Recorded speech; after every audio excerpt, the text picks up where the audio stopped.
앞 시간에 사도행전 1장 1절에서 11절의 내용 구조를 얘기한다 하고는 제가 무엇을 중심으로 내용 구조를 얘기했어요? 단어를 중심으로 내용 구조를 얘기했어요. 예수로 시작해서 예수로 끝난다. 그런데 두 번째 독특한 단어가 있다. 사도로 시작해서 제자들로 끝난다. 왜 사도들로 시작해서 제자들로 끝났을까? 그러면 사도가 제자고 제자가 사도인가? 그 질문을 하고 제가 누가복음 6장 중심으로 또 요한계시록 17장, 마태복음 22장을 중심으로 말씀을 드렸었어요. 자, 이제 진짜 내용을 살펴보면은요. 1절에서 1절, 2절은 1절, 2절은 누가복음 이야기예요.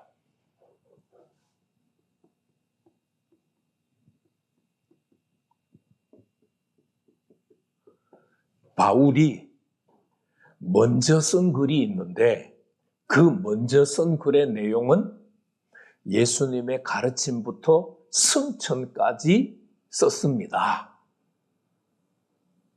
그럼 이제 사도행전은 실제로는 어디서부터 시작되는 거예요? 3절부터 시작이 되는 거예요. 그래서 3절 말씀 누가복음에 이어서 내가 예수님이죠. 예수님이 사명을 맡기 위해서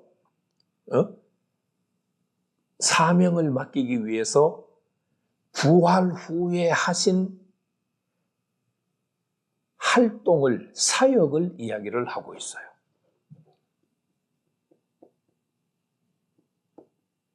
부활 후 승천 전 며칠이에요? 40일 동안 예수님이 무엇을 하셨을까를 설명을 해요. 두 가지로 설명을 하는데요. 하나는 부활을 여러 가지 방법으로 사도들에게 입증을 하는 거예요. 왜 예수님께서 40일 동안 택하신 사도들에게 우리는 그것을 12명의 제자라고 지금까지 막 불렀잖아요. 그러니까 제자일 때와 사도일 때가 내용이 다른 거예요. 달라지는 거예요. 12명의 사도들에게 어떤 면은 11명일 수도 있어요. 사도들에게 부활에 대해서 입증을 했어요. 그러니까 사도들은 부활 후 40일 동안 예수님께서 계시면서 계속해서 부활에 대해서 입증을 하셨으니까 부활이 사도들이 사역을 감당하는 데 있어서 굉장히 중요한 요소라는 것을 말해주죠. 그래서 저는 이렇게 표현하고 싶어요. 사도들이 예수님이 맡기신 사명을 감당할 수 있는 신앙은 무슨 신앙이어야 되느냐? 부활 신앙이 있어야 된다. 여러분들, 아브라함이 몇 세 때 하나님의 부름을 받았어요? 75세죠. 그럼 아브라함은 몇 세 때 부활 신앙을 가졌어요? 100세 때 부활 신앙을 가져요. 25년이 지나고 난 다음에 부활 신앙을 가져요.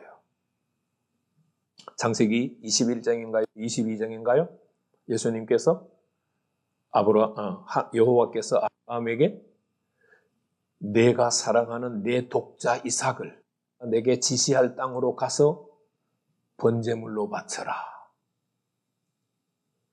앞에 사랑하는 이라는 표현을 붙였어요. 사랑하는 독자. 이것을 히브리서 11장에서는 어떻게 해석을 했어요? 히브리서 11장 기자는 아브라함은 자신이 이삭을 죽여도 하나님께서 다시 살리실 것을 믿었다. 네. 부활 신앙은 사역자에게 가장 중요한 신앙이에요. 그래서 예수님이 40일 동안 이 땅에 계시면서 선택한 사도들에게 자신의 부활을 입증을 하셨어요. 물론 다른 얘기도 많이 말씀드려야 되는데 시간 관계상 그냥 나중에 책이 나오면 보시기를 바라요. 두 번째 집중한 사역이 뭐예요? 하나님 나라의 일이에요. 하나님 나라의 일. 그러니까 쉽게 말하면 하나님의 나라에 대해서 예수님께서 40일 동안 가르친 거예요. 그럼 도대체 이 하나님의 나라는 뭐냐? 그게 사도행전 1장 8절이에요. 오직 성령이 너에게 임하시면 너희가 권능을 받고 예루살렘과 온 유대와 사마리아와 땅끝까지 이르러 내 증인이 되라. 예수가 왕이신 나라가 하나님의 나라예요. 예수님께서 부활하시고 40일 동안 이 땅에 계시면서 제자들에게 두 가지를 가르쳤는데 부활과 하나님의 나라. 그 나라의 왕은 예수님이시다. 그걸 가르친 거예요. 자,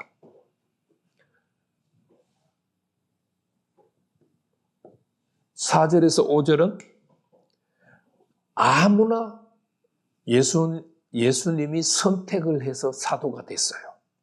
그렇다고 사명을 감당할 수 있나요? 사명을 감당하기 위해서는 무기가 있어야죠. 무기가. 그래서 예수님께서 네 가지를 얘기하세요. 예루살렘을 떠나지 말라. 두 번째, 아버지의 약속을 기다리라. 제자들은 지금까지 들어보지도 못했는데 예수님께서 선택을 하시고 난 다음에 아버지의 약속이 있다고 말씀하시면서 기다리라는 거예요. 그리고 세 번째, 몇 날이 못 되어. 며칠 안 돼서. 네 번째, 성령으로 세례를 받는다. 성령으로 세례를 줄 것이다. 이건 뭐예요? 이거는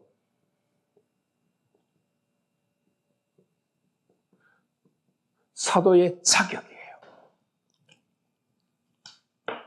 다른 말로 표현하면 사도의 무기예요. 무기. 사역을 감당하려면 무기가 있어야 되잖아요. 그 무기가 뭐예요? 성령으로 세례를 받는 거예요. 이 아버지의 약속하심이 뭐예요? 베드로의 첫 번째 설교에 나와요. 아버지의 약속하심이 바로 요엘서 2장 28절에서 32절 말씀이에요. 그건 다음에 살펴보기로 하고요. 자, 예수님께서 선택해서 사명을 맡기면서 그 자격을 갖추기 위해서 성령으로 세례를 받아야 된다는 것을 말씀하고 있어요. 그런데 사도들이 어떻게 반응했어요? 6절에서 8절. 이거는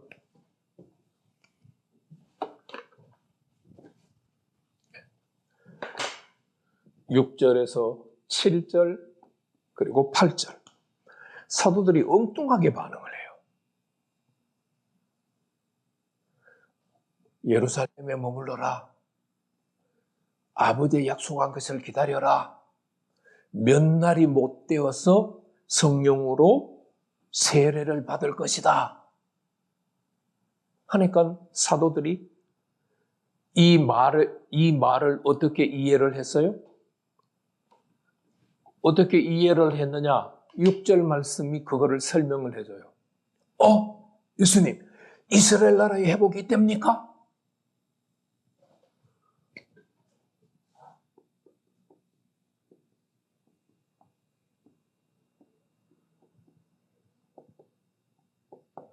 이스라엘 나라의 회복이 됩니까?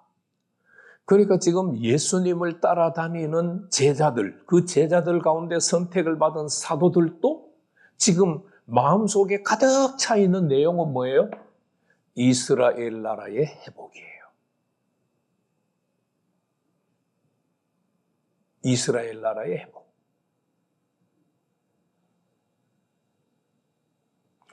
지금 예수님은 사도들에게 40일 동안, 부활 후 40일 동안 계시면서 무슨 말씀을 집중적으로 가르쳤어요? 하나님의 나라의 일.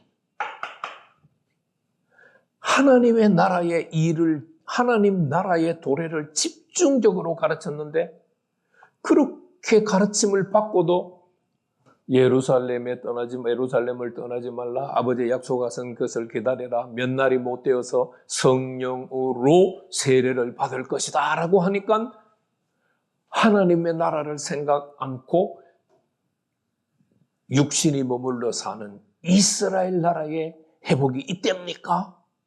그럼 사도들이 이 정도인데 다른 유대 종교 지도자들과 유대인들은 어떨까요? 구약의 여호와께서 보내주시기로 약속하신 메시아는 어떤 메시아? 그게 이제 베드로의 첫 번째 설교에서 요엘서를 인용하면서 나와요. 그때 다시 생각해 보기로 하고요. 이스라엘 나라의 회복이 있답니까? 하니까 예수님께서 6절, 7절에서 때와 시기는 하나님의 나라의 이스라엘 나라의 회복이 이때다 아니다 말도 안 하세요. 때와 시기는 다른 말로 표현하면은 시간이에요. 시간. 이 시간은 아버지의 권한이다. 그러니까 나도 몰라. 여호와 하나님께서 시간에 대한 권한을 가지고 계신다는 거예요. 여러분 이거는 창세기 1, 2, 3장 이야기도 똑같은 메시지를 하고 있습니다. 하나님께서 시간을 창조하시는데 시간은 인간에게 주지 않아요. 그런데 땅은 인간에게 주세요. 때와 시기는 아버지의 권한이야. 그럼 너희 권한은 뭐냐? 8절이 사도들의 제자가 아니고 저도 하도 입에 익어가지고 제자라는 표현이 나오는데 사도의 권한은 사도들의 권한은 성령 받고 권능 받고 내를 예수로 바꿀게요. 예수의 증인이 되는 거예요. 이게 사도들의 권한이에요. 사명을 감당하는 것이 사도들의 권한이에요.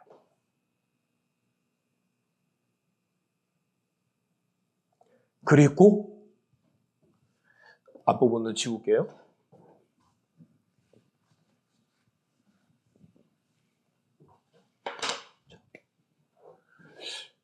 9절, 10절, 11절이 나눠져요. 9절은 사도들에 대한 메시지고 10절, 11절은 제자들에 대한 메시지예요. 사도들은 8절 말씀까지 오직 성령이 너희에게 임하시면 너희가 권능을 받고 예루살렘과 온 유대와 사마리아와 땅끝까지 이르러 내 증인이 되리라 라고 하는 사명을 받았어요. 그리고 예수님이 승천을 하셨어요. 예수님이 승천하시는 사도들을 바라보고 있는데 뭐가 와서 가렸어요? 구름이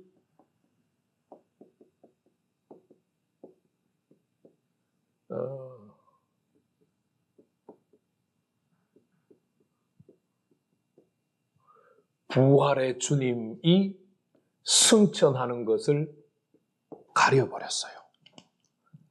이 구름을 뭐라고 정의할 수 있어요? 지금 사도들은 예수님이 승천하는 것을 열심히 집중해서 쳐다보고 있는데 구름이 와가지고 가려버렸어요. 사도들은 뭘 받았어요?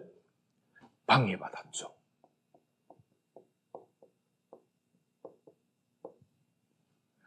구름이 승천하시는 예수님을 바라보고 있는 사도들에게 방해꾼 역할을 했어요. 왜 했을까요? 왜 구름은 제자들이 승천하시는 예수님을 계속 못 바라보도록 막아버렸을까요? 승천하시는 예수님을 바라보지 말고 승천하시는 예수님께서 사도들에게 준 사명을 바라보라는 메시지 아닐까요? 사도들은 승천하시는 예수님을 바라볼 것이 아니라 승천하시는 예수님이 자신들에게 주신 메시지를 가슴판에 새겨야 돼요. 오직 성령이 너희에게 임하시면 너희가 권능을 받고 예루살렘과 온 유대와 사마리아와 땅끝까지 이르러 내 증인이 되리라 라고 하는 이 사명을 바라봐야 되는데 계속해서 승천하시는 예수님을 바라보니까 구름이 막아버려요. 거기에는 사도들만 섰는 것이 아니라 제자들도 서 있어요. 그 제자들을 아까 말씀드렸죠. 갈릴리 사람들로 표현했다고 11절에서 갈릴리 사람들이야 사람들아 어찌하여 너희가 하늘을 쳐다보느냐. 그런데 그 앞절에 10절에서는 제자들이에요. 제자들이 자세히 하늘을 쳐다보고 있는데 이번에는 누가 나타나요? 흰옷 입은 천사.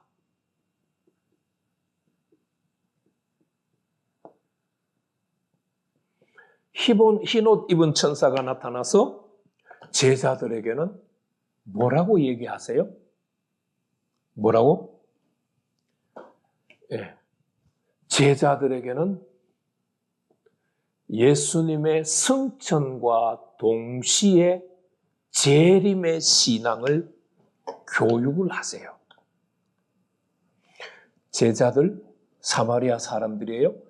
너희가 승천하시는 예수님을 본 그대로 예수님이 다시 오실 것이다. 승천하시는 예수님을 더 이상 바라보지 말고 이제부터는 다시 오실 주님을 생각하면서 신앙생활을 하라. 이게 사도행전 1장 1절에서 11절의 내용이에요. 그래서 사도행전 1장 1절에서 11절의 제목을 잡으면 제목은 사도들의 사명 감당 준비라고 할 수 있어요.